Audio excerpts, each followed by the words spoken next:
Bonjour, je vais vous filer un petit coup de main pour vos débuts avec la programmation en Python. Donc plutôt que de télécharger un logiciel qui vous permette de coder en Python, vous allez aller directement sur un site en ligne. Donc le site ça s'appelle Replit. Donc pour y aller, vous tapez Replit dans la barre d'adresse de Google. Puis, alors soit vous allez directement sur Replit, ici, le lien qui apparaît, ou alors vous pouvez choisir le sous-menu Python et ça va directement vous amener là où vous devez coder. Donc on clique sur Python et vous arrivez sur une page de ce type où ici vous allez mettre votre code et ici il va venir s'exécuter. Ok? Alors, je vous montre un petit peu les fonctions dont vous avez besoin. Par exemple, vous voulez mettre dans votre variable x la valeur 2, vous mettez x égale 2 et votre programme, vous voulez afficher la valeur de x. Vous faites ça, vous appuyez sur Run, et sans trop de surprise, la valeur qui vient s'afficher, c'est 2. Ok? Donc ici, le signe égal, ça permet d'affecter la valeur 2 à la variable x. Et là, vous imprimez cette variable x, c'est-à-dire vous l'affichez, tout simplement. Ce dont vous avez besoin, vous, dans le programme, c'est une répétition. Alors, on a vu en TD que l'instruction for in range, ça servait à répéter 10 fois l'instruction que vous allez mettre en dessous. Attention, même si vous n'en avez pas besoin dans le programme que vous avez à faire là, lorsque le i devient partie du calcul, bon, on va le faire, on va lui demander d'imprimer i, tout simplement. Donc vous avez vu le décalage dont je vous parle, hein. Systématiquement, après les deux points, lorsque vous faites entrer, les instructions sont décalées. Que fait mon programme? Pour i for in range 10, mon programme va imprimer la valeur de i. I ici, il sert à compter le nombre de répétitions, mais il sert également d'indice. Or, en Python, quand on compte avec l'instruction for, on commence à 0 et l'on finit ici à 9. Il faut faire attention à ça. Ce que je viens de faire là à côté, c'est ce qu'on appelle un commentaire de programme, voilà, avec un petit apostrophe pour long, ça va être pas trop mal.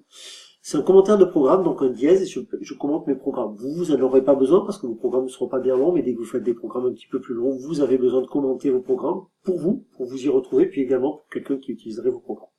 Donc ici, normalement, quand je lance mon programme, l'affichage est sans surprise. Il m'affiche la première valeur de i qui vaut 0, puis la deuxième, la troisième, etc., etc.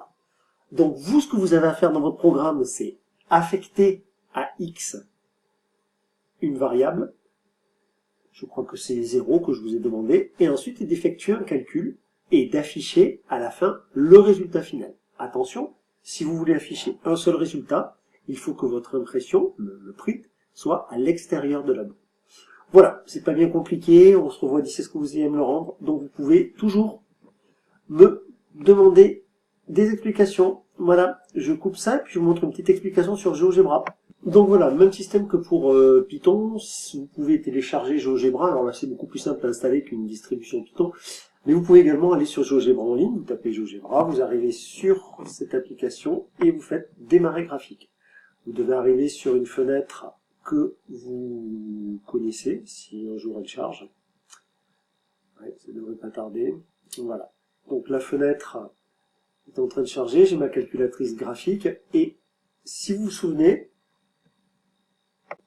là, vous allez cliquer ici sur le menu, et vous allez aller dans les applis sur GeoGebra classique, parce que les menus sont quand même beaucoup plus faciles à utiliser. Donc vous arrivez sur GeoGebra classique, donc vous pouvez fermer la fenêtre précédente.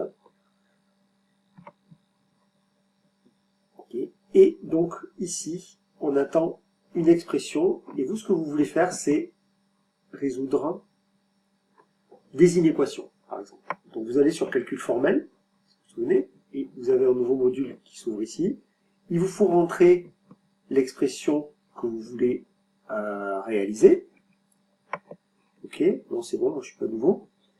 Et vous voulez par exemple résoudre une équation, 3x plus 1, strictement inférieur, alors ça s'affiche pas, moi ça s'affiche toujours pas, super, inférieur, voilà, ça marche à 7. Alors, vous pouvez la résoudre, mais vous pouvez la résoudre à la main, mais le calcul formel fait cela très bien pour vous. Et il vous donne directement le résultat. Voilà, c'est ça que j'attends de vous, que vous fassiez pour résoudre l'inéquation qui est dans le devoir maison. Ok? Voilà, j'avais juste oublié de vous souhaiter bon courage. Ciao, à bientôt.